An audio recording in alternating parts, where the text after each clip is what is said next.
with Trevor Noah. Oh my God, this is truly, and you know, I'm one of so many people who have such a profound affinity for this book. It's the best history lesson on South Africa. Thank you very much. But then it is the most beautiful love story between you and your mom.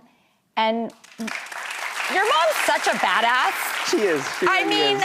I don't want to spoil anything in the book, but the end, my jaw was on the floor. I had no idea where it sort of crescendos to. Right. No, I really appreciate that, Drew. And it's funny, I didn't intend it, you know, so I never thought I would write a book about the history of South Africa. I'll be honest with you, I wrote a book that I thought was going to be about me being the hero of my story. And then I wrote the book and then I realized I was just her sidekick, which was humbling, but also true. You know, like my mom's always been the hero in my life. And so for me, it was nice to really take a moment to go like, wow, this woman really, she like made my life what it is, and she did her best, and she's the reason I am who I am. And it brings me to the preface of your book too, which I really do think needs to be an open letter. You're so kind about that. Everyone Thank you. to read. You really are. This is my copy.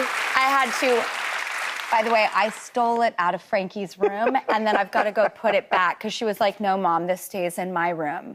And she loves this book so much. That really means a lot to me. Thank you.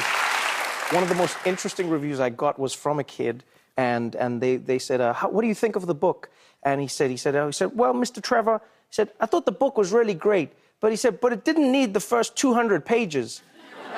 And I was like, it doesn't have a first 200. The book doesn't have 200 pages. And I realized just because the beginning of the book has no illustrations, it has very few, it's setting everything up. He was just like, oh, it takes a while to get going. And then he was like, but when it does, boy, is it great. Boy, is it great. And he like loved the illustrations and the story. It's the story of any child, really, who finds themselves at odds with what their parents want of them.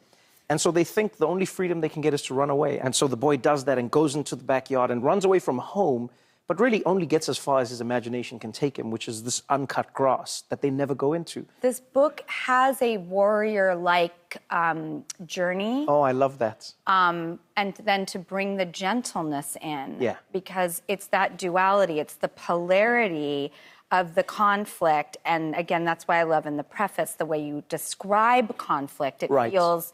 And Born a Crime, you talk about the conflict of South Africa. When and we in human history have been here without conflict, which gets me very down and depressed and hopeless. But fundamentally, all conflict is an opportunity to get to know the person you're in conflict with, right? That's really what a conflict is about. It's a moment where somebody else is approaching reality from a slightly different perspective to yours. And if we have the time, it's a wonderful opportunity to get to know them, or even know what in us they're evoking that brings out the conflict, you know? And so with parents and children, that's predominantly why I wrote the book. I think it applies to everybody, but it's where we learn conflict. Like, one of the things I learned in conflict resolution, and it's just remembering that nobody thinks that they're wrong from their point of view. But I think that's what we don't realize as people, is sometimes the conflict we're feeling, sometimes the anger we're experiencing, sometimes it's because we're going, I'm not considered. How could you do that to me? I'll be honest with you. I used to love road rage because I loved the theater of it. So what I used to do is I'd get into road rage. This is before I lived in America, right? Because here people have guns and stuff. I was like, no. But in South Africa, I was like, I love the road rage. And then I would drive, and then I'd try and catch up to them. And I'd be like, what were you doing? And they'd be like, wah. Because my secret joy and my hope would be that we'd get to a traffic light together. Yes. Because then we couldn't do anything. There's always it's almost like, have you seen dogs on the leash? Where they go crazy, and then if you let them off the leash, they're both like, oh, okay. That's what happens to drivers. You get to the light, and now you don't know what to do with yourself. So I love that theater. Because also in that moment, you would be forced to face each other. Exactly. Which is the whole point. Exactly. If we just stopped for a minute, and if we can have one sentence, let alone a conversation, what would that be like? I love that. Thank you. That can also happen within ourselves, too. Yes, and that's what the boy is doing the whole time. Yes! The conversation with himself.